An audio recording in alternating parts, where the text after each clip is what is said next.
Hi guys, Batpedia YouTube channel ට ඔබ සාදරයෙන් පිළිගන්නවා. මේ lockdown කාලේ මේක lockdown කාලේ කියලා කියන්නත් බෑ. කොහොමද මේ කාලේ වෙනකොට ගොඩක් අය YouTube channels පටන් අරගෙන videos upload කරන්න පෙළඹිලා තිනවා. So ඒගොල්ලෝ YouTube channel එක පටන් ගන්නකොට ඒගොල්ලන්ට තියෙන ප්‍රශ්නයක් තමයි හොඳ tripod එකක් තියෙන්න ඕනද YouTube channel එක පටන් ගන්න. හොඳ DSLR කැමරාවක් තියෙන්න ඕනද?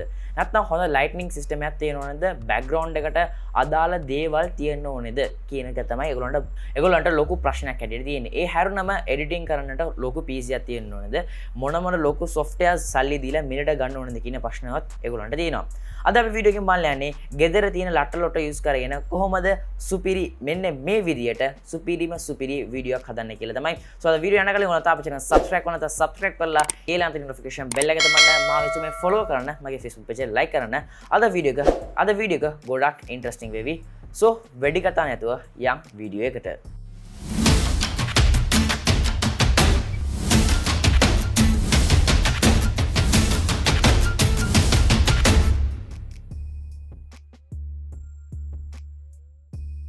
එගොල්ලන්ට එන පළමුවෙනි ප්‍රශ්නය තමයි කොහොමද හොඳ කැමරාවක් තෝරගන්නේ. එහෙම නැත්නම් පටන් ගන්නකොටම හොඳ කැමරාවක් තියෙන්න ඕනේද කියලා. කැමරාවක් ගැන කතා කරනකොට මේ වෙනකොට තියෙන සියලුම ස්මාර්ට්ෆෝන් වල selfie කැමරාව පවා 1080p 30fps 60fps දක්වා රෙකෝඩ් කරගන්න පුළුවන්. So අද මම තෝරගන්නේ වීඩියෝස් රෙකෝඩ් කරන්නට 2016 රිලීස් වුණ iPhone ලගේ iPhone 2016 SE මොඩල් එක. මේක ඇවිල්ලා 8MP නැත්නම් 5MP selfie කැමරාවක් තමයි තියෙන්නේ. මේකේ 1080p රෙකෝඩ් කරන්න බෑ. හැබැයි 720p 30fps දක්වා රෙකෝඩ් කරන්න පුළුවන්. මේ වෙනකොට තියෙන mid range smartphone වල මේකට සාපේක්ෂව බලනකොට හොඳ මට්ටම තියෙන selfie කැමරා අපිට බලා ගන්න පුළුවන්. ඒ නිසා මට මේ තෝරා ගැනීම සාධාරණයක් වෙවි. ඊට පස්සේ අපි තෝරා ගන්න ඕනේ දෙයක් තමයි අපේ tripod එක. ඒ කිව්වොත් අපි එවිල්ලා කැමරාවක් රඳවලා තියෙනකොට ඒ රඳවණය හෙල්ලෙනවා නම් එහෙම නැත්නම් ස්ටෙඩි එකේ තියාගන්න බැරි නම් ඒ බලන කෙනාට මොංගල් වෙන්න පටන් ගන්නවා. ඒ ඉන්ට්‍රස්ටිං ගතිය නැති වෙලා යන්න පටන් ගන්නවා. So ඒ නිසා අපිට හොඳ tripod එකක් ඕනේ. එකපාරටම රුපියල් 3500ක් 4000ක් 1500ක් වියදම් කරලා අපිට tripod එකක් ගන්න අවශ්‍ය නැහැ. ඒ කිව්වොත් ඔයා ඇවිල්ලා වීඩියෝ එකක් දෙකක් තුනක් හතරක් ඉන්ට්‍රස්ටිංලි අප්ලෝඩ් කරන්න පුළුවන්. ඊට පස්සේ ඔයාගේ කැමැත්ත පරිදි නැත්නම් ඔයාගේ තීරණය පරිදි අප්ලෝඩ් නොකර ඉන්නත් පුළුවන්. එතකොට ඔයා රුපියල් 5000ක් 6000ක් වියදම් කරලා tripod එකක් ගත්තා නම් ඒ සල්ලි ඔක්කොම වතුර යනවා. So ඒ නිසා මම තෝරගත්තා හොඳ අයිඩියා එකක්. මොනවාද කිව්වොත් ගෙදර තියෙන ඕනෑම බොක්ස් එකක් ඍජුකෝණාස්ත්‍ර බොක්ස් එකක් තෝරගන්න.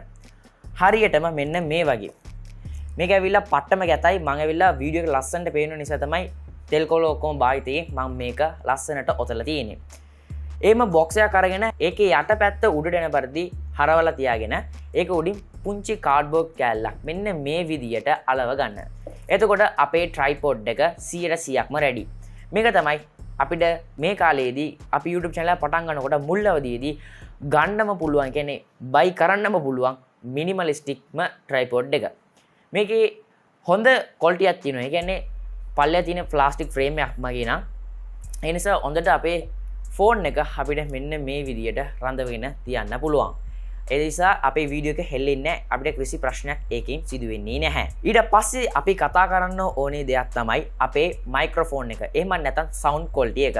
හොඳ වීඩියෝ quality එකක් වගේම හොඳ sound quality එකකුත් අපේ වීඩියෝස් වලට අවශ්‍ය වෙනවා. ඒ කිව්වොත් හොඳ වීඩියෝ quality එක තිබිලා වැඩක් නැහැ. sound quality එකේ කුරු සද්දයක් ඇහෙනවා නම් නැත්නම් වටේ පිටේ යන වාහන වල සද්දය ඇහෙනවා නම් කවුරුත් ඒක බලන්නට එතරම් දුරට ආසා කරන්නේ නැහැ. ප්‍රිය කරන්නේ නැහැ. ඒ නිසා අපිට හොඳ sound quality එකක් දෙන්න පුළුවන් විදිහට මෙන්න මේ වගේ ලැවෙලිය මයික්‍රොෆෝන් එකක් අවශ්‍ය වෙනවා.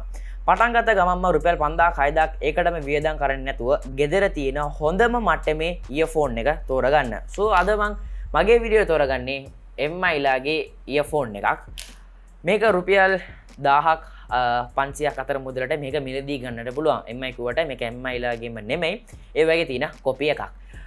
දැන් වීඩියෝ එක හරි අපේ වීඩියෝ එක ස්ටේබල් කරන්න tripod එකක් වගේ තියෙන දේකුත් හරි මයික්‍රොෆෝන් එකත් හරි. දැන් තියෙන්නේ මොන වගේ ලයිටිං සිස්ටම් එකක්ද අපිට තියෙන්න ඕන කියලා. ගත්ත ගමම්ම අපිට සල්ලි වියදම් කරන්න බැහැ. මේක සැරින් සැරින් කියගෙන ඉන්න ඕන දෙයක් නෙවෙයි. එකපාරට අපිට සල්ලි වියදම් කරන්න බැහැ. ඒ නිසා අපිට වෙලා කරන්න ඕන දෙයක් තමයි ඔයාට සුපිරි ලයිටිං සිස්ටම් එකක් අවශ්‍ය නම් ඔයාට උදේ වරුවේ ඒක නැත්නම් උදේ 9:12 කියන කාල පරාසය තුලදී ජනේලයක් ඉස්සර ඉඳගෙන වීඩියෝ රෙකෝඩින් කරන්න සිදු වෙනවා. ඒක ස්වභාවික ආලෝකයක්. ඒ නිසා අපිට හොඳ ඉරු එළියක් අපේ මුහුණ මතට වෙනකොට අපේ එජස් ඔක්කොම කැමරාවට හොඳ මට්ටමකින් කැප්චර් කරගන්නට පුළුවන් වෙනවා. ඒ හැරුණම ඔයා ඇවිල්ලා හවස් වෙලාවේ වීඩියෝ රෙකෝඩින්ග්ස් කරනවා නම් එකම දෙයක් තමයි හොඳම දීප්තිමත් LED බල්බයක් හරි CFL බල්බයක් හරි ඒක යටට ගිහිල්ලා වීඩියෝ ෂූට් කරන එක. මේම වීඩියෝ ෂූට් කරන පටන් ගත්තාම අපේ බෑග්ග්‍රවුන්ඩ් එක මේ බෑග්ග්‍රවුන්ඩ් එකත් ගොඩක් දුරට වැදගත් වෙනවා. කොහොම නමුත් ඔයා ඇවිල්ලා පුළුවන් තරමේ ඔයාගේ ගෙදර තියෙන එහෙම නැත්නම් ඔයාගේ ඔෆිස් එකේ තියෙන ප්ලේන්ම බෑග්ග්‍රවුන්ඩ් එක තෝරගන්න. මේ බෑග්ග්‍රවුන්ඩ් එකේ මොනවාරි අල්මාරයක් තියෙනවා කැලෙන්ඩරයක් ඇල්ලලා තියෙනවා නම් ඒ වීඩියෝ එකේ ගතියක් නැති වෙන්න පටන් ගන්නවා. ඒ වීඩියෝ එක බලනකොටම ඩිස්ටර්බින් වගේ තියෙන පටන් ගන්නවා. අපේ අවධානය කැඩෙන්න බලනවා. සෝ ඒ නිසා ඔයා පුළුවන් තරමින් මේ වගේ ප්ලේන් බෑග්ග්‍රවුන්ඩ් එක තෝරගන්න. සෝ අද මම වීඩියෝ එකට තෝරගන්නේ ලයිට් එක හැටියට මගේ රින් ලයිට් එක.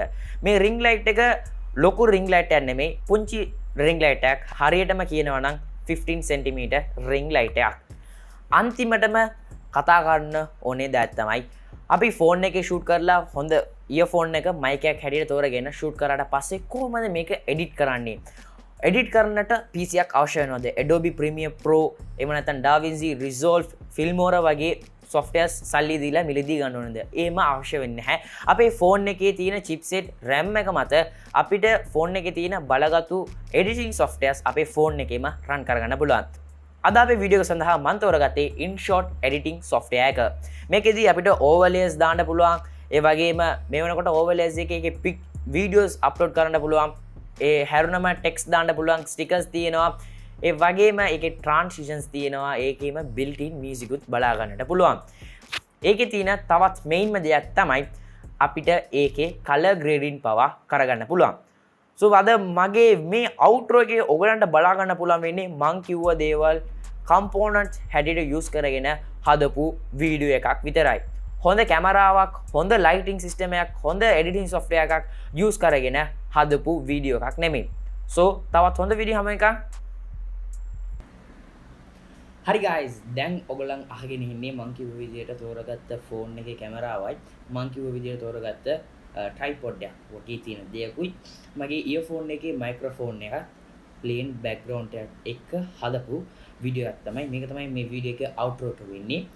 So ඔයා වෙලා මෙන්න මේ වගේ දේවල් use කරගෙන InShot වගේ මොනවද හොඳ phone එකෙන් edit කරන්න පුළුවන් හොඳ app එකකින් edit කරලා ඔයාටත් පුළුවන් මං වගේ හොඳ output එකක් YouTubers කියන්නේ YouTube audience වල දෙන්න. ඔයා වීඩියෝ එක පටන් ගන්නකොටම DSL කැමරාවක් තියෙන්න ඕනේ, හොඳ tripod එකක් තියෙන්න ඕනේ, හොඳ PC එකක් තියෙන්න edit කරන්න කියන කිසිම දෙයක් අවශ්‍ය වෙන්නේ නැහැ. ඔයා ළඟ හොඳ concept එකක්, හොඳ දේවල් තිබ්බනම් අනිත් අය සමග share කරන්න ඒකම ප්‍රමාණවත් දෙයක්. So තාත් හොඳ වීඩියෝ එකක් හමු වෙනකන් ටටා බයි සී ඔයගලන්ට මේ වීඩියෝ එක වටිනවා කියලා හිතෙනවා. තාත් හොඳ වීඩියෝ එකක් හමු වෙනකන්